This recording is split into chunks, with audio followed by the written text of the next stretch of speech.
36 വർഷങ്ങൾക്ക് മുമ്പ് തെലുങ്കിൽ ഒരു സിനിമ റിലീസ് ചെയ്തു. ആ ഒരു സിനിമയിലൂടെ ഒരു പുതിയൊരു സംവിധായകനെ ഇന്ത്യൻ സിനിമാ ലോകത്തിന് ലഭിച്ചു. അതുപോലെ തന്നെ ഒരു സൂപ്പർ സ്റ്റാറിനെയും തെലുങ്ക് സിനിമയ്ക്ക് ലഭിച്ചു. ആ സിനിമയെ കുറിച്ചാണ് ഞാൻ നിങ്ങളോട് ഡിസ്കസ് ചെയ്യാൻ പോകുന്നത്.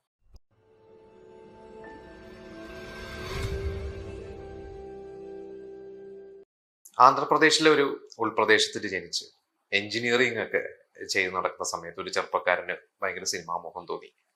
അങ്ങനെ അദ്ദേഹം അത് കഴിഞ്ഞൊരു വീഡിയോ കാസറ്റ് ലൈബ്രറി തുടങ്ങി. കുറച്ചു കാലം എഞ്ചിനീയറിംഗ് കഴിഞ്ഞിട്ട് ഒരു എഞ്ചിനീയറിംഗ് മേഖലയിൽ ജോലിയൊക്കെ ചെയ്തിരുന്നു. പക്ഷെ സിനിമയോടുള്ള പാഷൻ കാരണം അദ്ദേഹം ഒരു വീഡിയോ കാസറ്റ് ലൈബ്രറി തുടങ്ങി. അങ്ങനെ കുറെ സിനിമകളൊക്കെ അദ്ദേഹത്തിന് കാണാൻ പറ്റി.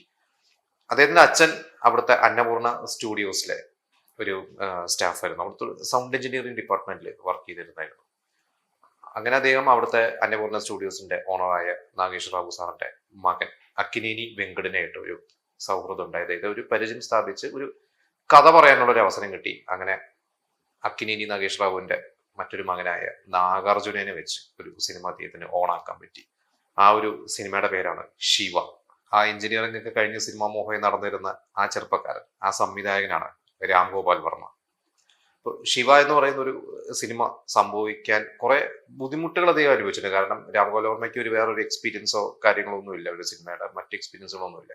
അദ്ദേഹം പിന്നീട് ഈ വീഡിയോ ലൈബ്രറിയുടെ ഒരു ബാക്ക്ഗ്രൗണ്ടിൽ വന്ന കുറെ സിനിമകളൊക്കെ കണ്ട് ഈ പറഞ്ഞ അന്നപൂർണ സ്റ്റുഡിയോസ് ഒക്കെ ആയിട്ട് ചില ബന്ധങ്ങളൊക്കെ ശേഷം 1-2 സിനിമകളിൽ അസിസ്റ്റന്റ് ഡയറക്ടറായിട്ട് വർക്ക് ചെയ്തിട്ടുണ്ട്. പക്ഷെ അദ്ദേഹത്തിന്റെ ചിന്തകളും അദ്ദേഹത്തിന്റെ എഴുത്തൊക്കെ ഒരു വേറെ തരത്തിലായിരുന്നു. അങ്ങനെ തെലുങ്ക് സിനിമ അതുവരെ കാണാത്ത തരത്തിലുള്ള ഒരു കൺസെപ്റ്റും ഒരു ഫിലിം മേക്കിംഗ് ഒക്കെയാണ് അദ്ദേഹം കൊണ്ടുവന്നത്. ഈ സിനിമ ശരിക്ക് നാഗാർജുനയുടെ അടുത്ത് കഥ പറയുന്നതിന് മുമ്പ് മറ്റു ചില നിർമ്മാതാക്കളുടെ അടുത്തും അതുപോലെ തന്നെ സംവിധായകരോടൊക്കെ പറഞ്ഞിട്ടുണ്ട്. പക്ഷെ അതൊന്നും സംഭവിച്ചില്ല. അങ്ങനെയാണ് പിന്നീട് ഈ പറഞ്ഞ അക്കിനേനി വെങ്കട് എന്ന് പറയുന്ന നാഗാർജുനയുടെ ചേട്ടന്റെ അടുത്ത് പറയണതും ആ ഒരു സിനിമ ഓണാവുന്നതും. ശരിക്കും ഇതിന് മുമ്പ് അദ്ദേഹം ഒരു ഹൊറർ സബ്ജക്ട് ഈ പറയുന്ന നാഗാർജുനോട് ഡിസ്കസ് ചെയ്തിരുന്നു. പക്ഷെ നാഗാർജുനയ്ക്ക് അന്ന് ആ ഒരു ഹൊറർ സബ്ജക്റ്റിനോട് അത്ര വലിയൊരു താല്പര്യം പ്രകടിപ്പിച്ചില്ല. നാഗാർജുന നമുക്കറിയാം ഒരു സിനിമ കുടുംബത്തിലാണ് ജനിക്കുന്നത്. നാഗാർജുനയുടെ പിറന്നാളോടനുബന്ധിച്ചിട്ട് നമ്മൾ ഒരു വീഡിയോ ചെയ്തതിൽ നമ്മൾ പറഞ്ഞു അദ്ദേഹത്തിന്റെ ഒരു സിനിമ ബാക്ക്ഗ്രൗണ്ടും സിനിമയോടുള്ള അദ്ദേഹത്തിന്റെ ഒരു പാഷനൊക്കെ നമ്മൾ പറഞ്ഞിരുന്നു. അപ്പൊ അദ്ദേഹം ഹീറോ ആയിട്ട് വന്ന് ഒരു കുറച്ച് സിനിമകളൊക്കെ ചെയ്ത് നിൽക്കുന്ന ഒരു സമയത്താണ് ഈ പറയുന്ന ശിവ എന്ന് പറയുന്ന ഒരു കഥ രാം ഗോപാൽ വർമ്മ പറയുന്നത്. ഈ ഒരു സിനിമ ശരിക്കും പറയുകയാണെങ്കിൽ അതൊരു അതുവരെ തെലുങ്ക് സിനിമ നമുക്കറിയാം ഒരു ഭയങ്കര ഒരു മാസ് രീതിയിലാണ്, ഇപ്പോഴും അങ്ങനെ തന്നെയാണ്. പക്ഷെ രാം ഗോപാൽ വർമ്മയുടെ ഒരു ഫിലിം മേക്കിംഗ് സ്റ്റൈൽ എന്ന് പറയുന്നത് വേറൊരു തരത്തിലാണ്. കാരണം അദ്ദേഹം വളരെ ബഡ്ജറ്റ് കുറച്ചിട്ട് സിനിമകൾ ചെയ്യുന്ന ഒരു വ്യക്തിയാണ്. അദ്ദേഹത്തിന്റെ ഒരു ഫിലിം മേക്കിംഗ് സ്റ്റൈലും അതിന്റെ റോയാണ് കുറച്ചും കൂടി. കാരണം ഈ ശിവ എന്ന് പറയുന്ന ഒരു സിനിമ അന്ന് ഓണാവുന്ന ഒരു സമയത്ത് ഇവർക്ക് ഇത്ര വലിയ പ്രതീക്ഷയൊന്നും ഇല്ലായിരുന്നു. കാരണം ഈ ഒരു സിനിമ ഇങ്ങനെ വലിയൊരു സക്സസ് ആവും എന്നുള്ള ഒരു പ്രതീക്ഷയൊന്നും അതിന്റെ പ്രൊഡ്യൂസേഴ്സിന് ഇല്ലായിരുന്നു. 75 ലക്ഷം രൂപ എന്തോ സിനിമയുടെ ബഡ്ജറ്റ്. വളരെ ചുരുങ്ങിയ ദിവസങ്ങൾ കൊണ്ട് ആ സിനിമയുടെ ഷൂട്ടിംഗ് തീർത്തു. ആ സിനിമ അന്ന് കോടികളാണ് തെലുങ്കിൽ നിന്ന് കളക്ട് ചെയ്തത്. അതില് അതിനെക്കുറിച്ച് പറയുകയാണെങ്കിൽ ഒരു സിനിമയുടെ കഥ, സിനിമ നിങ്ങൾ ഒരുവിധം സിനിമ ഫോളോ ചെയ്യുന്ന അല്ലെങ്കിൽ സിനിമ ചെയ്യാൻ ആഗ്രഹിക്കുന്ന എല്ലാ തലമുറയും, ഇപ്പൊ 36 വർഷമായി ആ ഒരു സിനിമ റിലീസ് ചെയ്തത്. 59 ഒക്ടോബറിലാണ് ആ സിനിമ റിലീസ് ചെയ്തത്. ആ ഒരു സിനിമ കാണാത്ത ചെറുപ്പക്കാരുണ്ടാവില്ല. ഇന്ന് സിനിമ ഫോളോ ചെയ്യുന്ന അല്ലെങ്കിൽ സിനിമ ചെയ്യാൻ ആഗ്രഹിച്ച് നടക്കുന്ന ഫിലിം സ്റ്റുഡൻസ് ആയിക്കോട്ടെ, അവർക്കൊക്കെ ഈ ഒരു സിനിമ അവരുടെ ഒരു ടെക്സ്റ്റ് ബുക്ക് തന്നെയാണ് ശിവ എന്ന് പറയുന്ന ഒരു സിനിമ. അതിൽ നമുക്കൊരു ഒരു കോളേജ്, ആ ഒരു കോളേജിൽ ഒരു പഠിക്കാൻ വരുന്ന ഒരു ചെറുപ്പക്കാരനായിട്ട് നാഗാർജുനയുടെ ക്യാരക്ടർ, ശിവ എന്ന് പറയുന്ന ഒരു ക്യാരക്ടർ, അവിടെ ചെറിയ അവിടുത്തെ ഒരു JD എന്ന് പറയുന്ന ആ കോളേജിൽ തന്നെ ഒരു ഗുണ്ടയായ ഒരു സ്റ്റുഡന്റിനായിട്ട് ഒരു പ്രശ്നം ഉണ്ടാകുന്നതും അങ്ങനെ പോകുന്ന ഒരു സാധനമാണ്. ഈ ക്യാമ്പസ് ആക്ഷൻ പടങ്ങളുടെ ഒരു ശരിക്കും തുടക്കം കുറിച്ച സിനിമയാണ് ശിവ. അതിനു മുമ്പ് അതുപോലത്തെ സിനിമകളോ അല്ലെങ്കിൽ ആ ഒരു ടൈപ്പ് ഓഫ് സിനിമകളില്ല. കാരണം പിന്നീട് പല സംവിധായകര്, നമുക്ക് രാജമൗലിയെ പോലെയുള്ള സംവിധായകരൊക്കെ പറഞ്ഞിട്ടുണ്ട്, എന്നെ ഭയങ്കരമായിട്ട് ഇൻസ്പയർ ചെയ്തത് രാം ഗോപാൽ വർമ്മയുടെ ഫിലിം മേക്കിങ്ങും ശിവ എന്ന് പറയുന്ന ഒരു സിനിമയൊക്കെയാണ്. രാജമൗലിയുടെ തന്നെ NTR വെച്ചിട്ട് ഒരു സിനിമ ചെയ്തിട്ടുണ്ടായിരുന്നു. പറഞ്ഞാൽ അതിലെ ചില ഫൈറ്റ് സീക്വൻസുകൾ ചെയ്യുമ്പോൾ എനിക്ക് റെഫറൻസ് ആയിട്ട് എൻ്റെ മനസ്സിൽ ഉണ്ടായിരുന്നത് ഈ ശിവ എന്ന് പറയുന്ന സിനിമയാണ്. അതിൽ നായികയായിട്ട് അഭിനയിച്ചത് അമലയാണ്. പിന്നെ അതിലൊരു എടുത്തു പറയേണ്ടത് വില്ലൻ കഥാപാത്രം രഘുവരന്റെ കഥാപാത്രത്തിന്റെ പേര് ഭവാനി എന്നാണ്. JD ചക്രവർത്തി എന്നാണ് അദ്ദേഹത്തിന്റെ പേര്. അദ്ദേഹത്തിന്റെ ആദ്യത്തെ സിനിമയാണ്. അദ്ദേഹത്തിന്റെ കഥാപാത്രത്തിന്റെ പേര് JD എന്നാണ്. JD എന്ന് പറഞ്ഞ ഒരു കഥാപാത്രം ചെയ്ത ശേഷം അദ്ദേഹം പിന്നീട് അദ്ദേഹത്തിന്റെ ജീവിതത്തിലേക്ക് JD ചക്രവർത്തി എന്ന് പറയുന്ന ഒരു പേര് കൂട്ടിച്ചേർത്തതാണ്.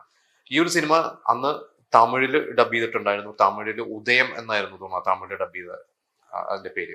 അത് തമിഴിൽ വന്ന് 1-2 കോടി എന്ന് കളക്ട് ചെയ്ത സിനിമയാണ്. ഹിന്ദിയിൽ ഇത് കഴിഞ്ഞിട്ട് ഒരു വർഷം കഴിഞ്ഞിട്ട് ഹിന്ദിയിലേക്ക് ഈ സിനിമ റീമേക്ക് ചെയ്തു. അതിൽ നാഗാർജുനയും അമലയും രഘുവരനും ഒഴിച്ച് ബാക്കി ഒക്കെ ഹിന്ദി ആർട്ടിസ്റ്റുകളായിരുന്നു. ഹിന്ദിയിലും ആ സിനിമ വിജയമായിരുന്നു. ഈ ഒരു സിനിമയോട് കൂടിയാണ് നാഗാർജുനയും അമലയും തമ്മിലുള്ള ഒരു പ്രണയം തുടങ്ങുന്നതൊക്കെ. ഇതിന് ശേഷം ഹിന്ദി ഈ പറയുന്ന ശിവയുടെ ഹിന്ദി ചെയ്ത ശേഷം അമല പിന്നീട് മറ്റൊരു ഹിന്ദി സിനിമയൊന്നും ചെയ്തിട്ടില്ല. ഇത് കേട്ട അമല പിന്നെ കുറച്ചു കാലങ്ങൾക്ക് ശേഷം അമല നാഗാർജുനെ കല്യാണം കഴിച്ച് അഭിനയത്തിനൊരു ബ്രേക്ക് എടുത്തു. ഈ ഒരു സിനിമയുടെ മ്യൂസിക് ഇളയരാജയാണ്. ഇന്നും അതിലെ പാട്ടുകൾ നിങ്ങൾ കേട്ട് കഴിഞ്ഞാൽ വളരെ ഒരു എന്താ പറയാ, ഇളയരാജയുടെ എല്ലാ പാട്ടും അടിപൊളിയാണ്. ഇതിൽ വേറെ ഒരു ഫ്രഷ് ഫീലാണ് ആ പാട്ടുകൾക്കുള്ള. അന്നൊക്കെ ഇളയരാജയുടെ ഒരു പ്രതാപകാലം തന്നെയാണ്. അപ്പൊ തമിഴിലാണെങ്കിൽ ആ സമയത്ത് അഗ്നിനക്ഷത്രം പോലത്തെ സിനിമകൾ, നായകൻ പോലത്തെ സിനിമകളൊക്കെ ചെയ്തു നിൽക്കുന്നു. തെലുങ്കിൽ ചെയ്തു. അന്ന് ശരിക്കും സൗത്ത് ഇന്ത്യയിൽ ഏറ്റവും വിലപിടിപ്പുള്ള ഒരു സംഗീത സംവിധായകൻ ഇളയരാജ തന്നെയാണ്. അന്ന് ഒരു 10 ലക്ഷമൊക്കെയാണ്. അതായത് മലയാളത്തിലൊക്കെ അന്നൊരു ടോപ്പ് സംഗീത സംവിധായകൻ 60,000-80,000 പ്രതിഫലം മേടിക്കുമ്പോൾ ഇളയരാജ അന്ന് 10 ലക്ഷമൊക്കെ പ്രതിഫലം വെച്ച സമയമാണ്. അപ്പോൾ രാംഗോപാൽ വർമ്മ ആദ്യം ശരിക്ക് അദ്ദേഹത്തിന്റെ മനസ്സിലന്ന് കീരവാണിയായിരുന്നു. പക്ഷെ കീരവാണി അപ്രോച്ച് ചെയ്തപ്പോൾ കീരവാണി തന്നെയാണ് പറഞ്ഞത്, ഇത് നിങ്ങളൊരു പുതിയ സംവിധായകനാണ്, കുറച്ചുകൂടി എസ്റ്റാബ്ലിഷ്ഡ് ആയിട്ടുള്ള ഒരു മ്യൂസിക് ഡയറക്ടർ, അപ്പൊ ഇളയരാജ തന്നെ മതി എന്ന് പറഞ്ഞിട്ടാണ് ഇളയരാജനെ ഇതിൽ കൊണ്ടുവരുന്നതും. ഇളയരാജ ഗംഭീരമായിട്ട് തന്നെ ചെയ്തിട്ടുണ്ട്. അതിന്റെ ബോട്ടണി എന്ന് പറയുന്ന ഒരു സോങ് ഒക്കെ ഉണ്ട്, അതിന്റെ ഒരു ക്യാമ്പസിലെ സോങ്, കുറെ സോങ്സ് ഉണ്ട്.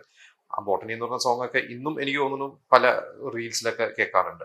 പിന്നെ ഇതിൽ ഒരു ഗുഹയിൽ ഷൂട്ട് ചെയ്തിട്ടുണ്ട്. ഞാൻ ആ ഗുഹയുടെ എക്സാക്ട് പേര് മറന്നുപോയി. ആ ഒരു ഗുഹയിൽ ആദ്യമായിട്ടാണ് ഒരു സിനിമ ഫുൾ അല്ല, ഒരു സോങ് കംപ്ലീറ്റ് ഷൂട്ട് ചെയ്യുന്നത്, അതിന്റെ ഇന്റീരിയർ ഷൂട്ട് ചെയ്യുന്നത് അവിടെയാണ്. കാരണം രാംഗോപാൽ വർമ്മ കുറെ പരീക്ഷണങ്ങൾ നടത്തുന്ന സംവിധാനം നമുക്കറിയാം. അതിനുശേഷം അദ്ദേഹം ഒരുപാട് സിനിമകൾ ചെയ്യുന്നുണ്ട്. വളരെ ചെലവ് കുറഞ്ഞൊക്കെ സിനിമകൾ ചെയ്യുന്നവരാണ്. അദ്ദേഹത്തിന്റെ ക്യാമറ, അതായത് അദ്ദേഹത്തിന്റെ സിനിമയിലെ ക്യാമറ വർക്ക് നമ്മൾ എടുത്തു കഴിഞ്ഞാൽ അദ്ദേഹവും ക്യാമറാമാൻമാരുമായിട്ട് വളരെ സിങ്കാണ്.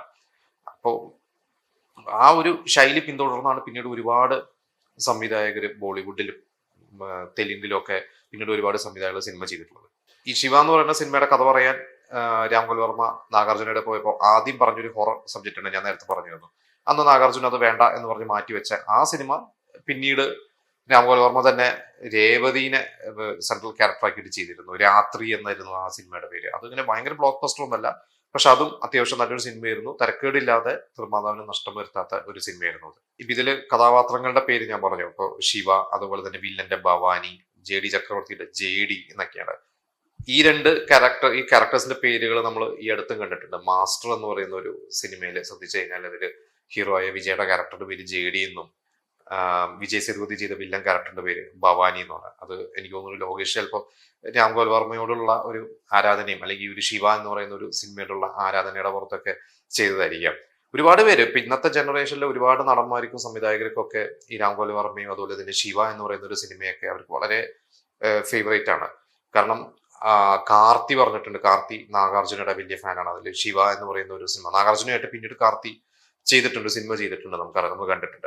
അപ്പൊ ആ സിനിമ ചെയ്യാൻ വന്ന സമയത്തൊക്കെ അതിന്റെ ലോഞ്ചിനൊക്കെ പറഞ്ഞിട്ടുണ്ട് ഞാൻ ശിവ എന്ന് പറയുന്ന സിനിമയുടെ വലിയ ഫാനാണ്. ഇതുപോലെ ഗണേഷ് വെങ്കടരാം എന്ന് പറയുന്ന ഒരു നടനുണ്ട്, അദ്ദേഹം പറഞ്ഞിട്ടുണ്ട് ഇതിലൊരു സൈക്കിൾ ചെയിൻ വെച്ചിട്ടുള്ള ഒരു ഫൈറ്റ് ഒക്കെ ഉണ്ട്. അന്ന് അതൊക്കെ ഒരു ഭയങ്കര ട്രെൻഡ് ആയിരുന്നു. അന്നൊന്നും സിനിമകൾ അധികം കണ്ടിട്ടില്ല അങ്ങനത്തെ ഫൈറ്റ് ഒക്കെ.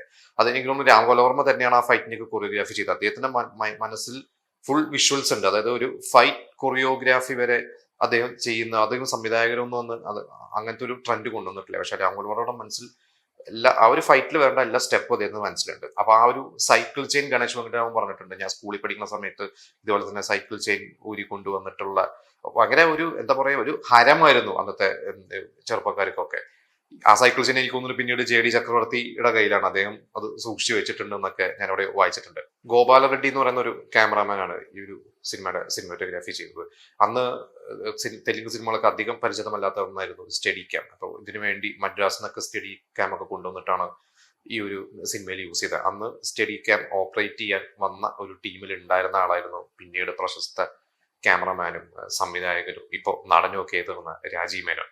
ഈ ഒരു സിനിമ കാണുന്ന എല്ലാവരും അറിയാം. ഇതിൽ അമലയുടെ ആ ഒരു സൗണ്ട്, അമലയ്ക്ക് ഇതിൽ ഡബ് ചെയ്തിരിക്കുന്നത് രോഹിണിയാണ്. രോഹിണി ഇന്ന് നമുക്കറിയാം ഒരുപാട് നായകന്മാർക്ക് രോഹിണി ഡബ് ചെയ്താണ്, ഒരുപാട് അവാർഡ്സും രോഹിണിക്ക് കിട്ടിയിട്ടുണ്ട് ഡബിങ് ആർട്ടിസ്റ്റ് ഒക്കെ ആയിട്ട്. അന്ന് രോഹിണി അതൊന്നും അങ്ങനെ തുടങ്ങിയിട്ടില്ല, അധികം ഡബിങ് ഒന്നും അങ്ങനെ ചെയ്തു തുടങ്ങിയിട്ടുള്ള ഒരു സമയമല്ല. പക്ഷെ രോഹിണി ഈ സിനിമയിൽ വേണ്ടി അമലയ്ക്ക് വേണ്ടി രാംഗോപാൽ വർമ്മ രോഹിണി അപ്രോച്ച് ചെയ്തപ്പോൾ ആദ്യം രോഹിണിക്ക് വലിയ താല്പര്യമില്ലായിരുന്നു. പക്ഷെ രാംഗോപാൽ വർമ്മ ചെയ്തു വെച്ച ചില ഫുട്ടേജസ് കണ്ടു കഴിഞ്ഞപ്പോൾ രോഹിണി വളരെ ഇംപ്രസ്ഡ് ആയിട്ടാണ് രോഹിണി പറഞ്ഞത് ഞാൻ തന്നെ ഡബ് ചെയ്യാം എന്നുകൊണ്ടാണ് രോഹിണി ഡബ് ചെയ്തത്.